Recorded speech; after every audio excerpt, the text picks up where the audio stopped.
ഇവിടെ മുന്നോക്ക സമുദായ കോർപ്പറേഷൻ ഉണ്ടാക്കി മുന്നോക്ക സമുദായക്കാരുടെ പാവപ്പെട്ട കുട്ടികൾക്കുള്ള സ്കോളർഷിപ്പും എല്ലാം കൊടുക്കാൻ ഗവൺമെന്റ് തയ്യാറായപ്പോൾ പിന്നോക്ക സമുദായ കോർപ്പറേഷൻ എവിടെ? ആ പിന്നോക്ക സമുദായക്കാരായ ഇവിടെയുള്ള സമുദായത്തെ പണ്ടൊരു കോർപ്പറേഷൻ ഉണ്ടായിരുന്നു കഴിഞ്ഞ ഗവൺമെന്റിന്റെ കാലത്ത്. ആ വഴി ഒരുപാട് പാവപ്പെട്ട ഇഴവരെ സഹായിക്കുന്നുണ്ടായിരുന്നു. അതില്ലാതാക്കി.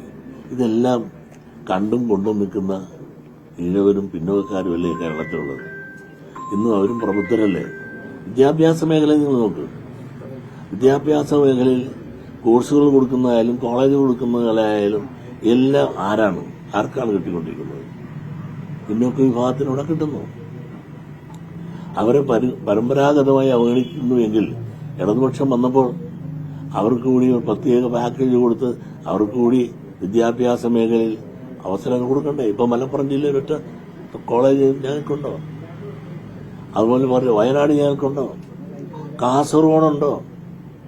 എറണാകുളം ജില്ലയിൽ പോലും ഒരൊറ്റ ഉന്നത വിദ്യാഭ്യാസ സ്ഥാപനം നമുക്കില്ല. അപ്പോൾ ഒരുപാട് ഉന്നത വിദ്യാഭ്യാസ സ്ഥാപനം മേടിച്ചവർക്ക് തന്നെ പിന്നെയും കൊടുക്കുകയും ഇല്ലാത്തവരെ പരിഗണിക്കാതിരിക്കുകയും ചെയ്യുന്നത് ശരിയാണോ? ഇടതുപക്ഷം പ്രത്യേകിച്ച് ചെയ്യേണ്ടത് ഉന്നത വിദ്യാഭ്യാസ രംഗത്ത് പ്രവേശിക്കാനോ ആ രംഗത്ത് ഉന്നതയിലേക്ക് നേടാൻ സാധിക്കാത്ത വലിയൊരു വിഭാഗമാണ് ഈഴവ സമുദായം. അവർ വിദ്യാഭ്യാസപരമായി വളരെ പുറകിലാണ് മറ്റുള്ളവരുമായിട്ട് അപേക്ഷിച്ച് നോക്കുമ്പോൾ. ആ കുറവ് പരിഹരിക്കുവാൻ എവിടെയെല്ലാം വിദ്യാഭ്യാസ സ്ഥാപനങ്ങൾ കൊടുക്കാൻ സാധിക്കുമോ ആ കുറവ് അവർക്കൂടെ പരിഹരിച്ചുകൊണ്ട് അവരെ കൂടി ലിഫ്റ്റ് ചെയ്യണ്ടേ? കൊടുക്കുന്നില്ല. അത് കോൺഗ്രസും കൊടുക്കുന്നില്ല, ഇവിടെ LDFും കൊടുക്കുന്നില്ല, UDFും തമ്മില്ല. പിന്നെ എല്ലാ വ്യത്യാസം. അപ്പൊ ഇങ്ങനെ പിന്നോക്ക വിഭാഗത്തിലും ഈഴവ വിഭാഗങ്ങളിലും ഒരുപാട് നിരാശാബോധമുണ്ട്. അവർക്ക് പെൻഷൻ ഉണ്ടായിരുന്നു. ഈ ഒരുപാട് പെൻഷൻ പദ്ധതി ആ പഴയ ഗവൺമെന്റ് 600 ഈ സർക്കാർ 1600 ആക്കി. ആളുകൾ വളരെ സന്തോഷിച്ചു. അത് വലിയൊരു ആനുകൂല്യമായിരുന്നു. പക്ഷെ അത് കൊടുക്കാൻ സാധിക്കുന്നില്ല. അതുപോലെ നിത്യോപയോഗ സാധനങ്ങൾ ഇന്ന് സർക്കാരിന്റെ ഔട്ട്ലെറ്റിലൂടെ കൊടുക്കുന്നത് ഇന്നില്ല. ഉണ്ടെങ്കിൽ തന്നെ അവിടെ സാധനങ്ങൾക്ക് വില കൂടുതൽ, ഉള്ള മാർക്കറ്റിന് വില കൂടുതലോ അല്ലെങ്കിൽ വില കുറവാണെങ്കിൽ പോലും അവിടെ ചെന്ന സാധനമില്ല. അപ്പോൾ ഇങ്ങനെ പൊതുവെ പറഞ്ഞാൽ ഇത് ദാരിദ്ര്യം അനുഭവിക്കുന്ന പട്ടികജാതി പിന്നോക്ക വിഭാഗങ്ങൾക്ക് അവിടെ രാജ്യത്തിൽ നിന്ന് മോചനം നേടാൻ പലവിധ ദാരിദ്ര്യം അവർക്ക്. വിദ്യാഭ്യാസ മേഖലയിലുള്ള ദാരിദ്ര്യമുണ്ട്. അതോടൊപ്പം തന്നെ രാഷ്ട്രീയ ദാരിദ്ര്യമുണ്ട്. രാഷ്ട്രീയത്തിൽ അവർ എവിടെ എത്തി? ഇവിടെ കിടന്ന് തല്ലും ചോരയും എല്ലാം കൊടുത്ത് പാർട്ടി വളർത്തി ചെന്നു കഴിഞ്ഞാൽ ഒരു ന്യൂനപക്ഷക്കാരൻ വന്നാൽ അവന് ഡബിൾ പ്രൊമോഷൻ കൊടുത്ത് അവനെ വേണമെങ്കിൽ LC സെക്രട്ടറി, അവിടുത്തെ MLA, അടുത്ത മന്ത്രിയാക്കും. അദ്ദേഹത്തെ ഒരു പിന്നോക്കക്കാരൻ തല്ലുകൊടുത്ത് ഇതെല്ലാം ആയി വളർത്തിയ ഈ പാർട്ടി അവനെ ലിഫ്റ്റ് ചെയ്യുന്നില്ല. അവന് പ്രൊമോഷൻ പാർട്ടി പോലും കിട്ടുകയില്ല. അദ്ദേഹത്തെ ഒരു മുന്നോക്കക്കാരനായി ന്യൂനപക്ഷക്കാരനായി എങ്കിൽ ഇടതുപക്ഷത്തിനകത്ത് പാരമ്പര്യമില്ല. അവന്റെ ത്യാഗങ്ങൾ കണക്കിലെടുക്കാതെ അവന്റെ മതവും ജാതിയും മാത്രം നോക്കിക്കൊണ്ട് ആ വിഭാഗക്കാരെ കൂടെ തന്നിലേക്ക് അടുപ്പിക്കാൻ, പാർട്ടിയിലേക്ക് അടുപ്പിക്കാനുള്ള നയം സ്വീകരിച്ചുകൊണ്ട് അവരെല്ലാം ലിഫ്റ്റ് ചെയ്തപ്പോൾ കേരള രാഷ്ട്രീയത്തിൽ പിന്നോക്കക്കാരനെ രാഷ്ട്രീയമായി ഇന്ന് പിന്തള്ളപ്പെട്ടുപോയി.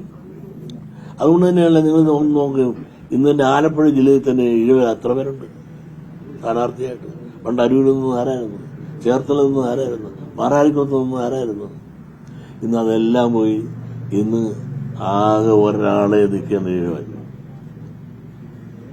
അങ്ങനെ നിങ്ങൾ ഓരോ പ്രദേശത്ത് നോക്കുന്നു. ഇവിടെ ഇതാണ് സ്ഥിതിയെങ്കിൽ ബാക്കി ജില്ലകളിലെ സ്ഥിതി എന്താണ്? രാഷ്ട്രീയപരമായിട്ട് ഈഴവർക്ക് രാഷ്ട്രീയ പരിഗണനയും പരിരക്ഷ കൊടുക്കുന്ന ഇടതുപക്ഷം UDF കൊടുക്കുകയല്ല. ഇടതുപക്ഷമാണ് ആകെ പിന്നോക്കക്കാർക്ക് ഒരു ആശ്രയമായി വന്നപ്പോൾ അവിടെയും ആശ്രയമില്ല എന്ന് വന്നപ്പോൾ എന്തായി? മറ്റൊരു ആശ്രയത്തിൽ നേടിയുകൊണ്ട് അവരെല്ലാം NDAയിലേക്ക് ഇടിച്ചു കയറി. ആ ഇടിച്ചു കയറിയതുകൊണ്ടാണല്ലോ ആലപ്പുഴ ജില്ലയിൽ ശോഭാ സുരേന്ദ്രൻ എന്തുമാത്രം വോട്ട് മേടിച്ചു. ഇവിടെ മാത്രമല്ല, കോട്ടയത്ത് എത്ര വോട്ട് മേടിച്ചു, ട്രിവാൻഡ്രത്ത് എത്ര വാങ്ങിച്ചു, ഇങ്ങനെ തൃശ്ശൂർ വാങ്ങിച്ചു. ഇങ്ങനെ പല നിയോജകമണ്ഡലങ്ങളിൽ സിംഗിൾ മെജോറിറ്റി തന്നെ അവർക്ക് മേടിക്കാൻ സാധിച്ചു. ഇതെല്ലാം മഹാഭൂരിപക്ഷം നോക്കിയാൽ പട്ടികജാതി പിന്നോക്ക വിഭാഗങ്ങളുടെ ഒരു കടന്നുകയറ്റം ഇന്ന് NDAയിലുണ്ടായി.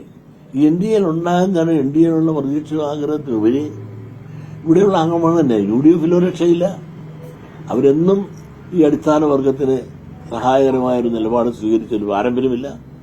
എന്നും ഈ അടിസ്ഥാന വർഗത്തിന്റെ ആവേശമായ ഇടതുപക്ഷ പ്രസ്ഥാനം പോലും അവർക്കിപ്പോൾ ഒരു പരിഗണന കൊടുക്കുന്നില്ല.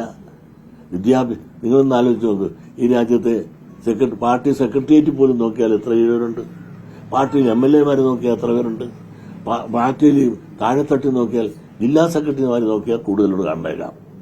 പക്ഷെ ഭരണത്തിലുള്ള പങ്കാളിത്തമാണ് അനിവാര്യമുള്ളത്.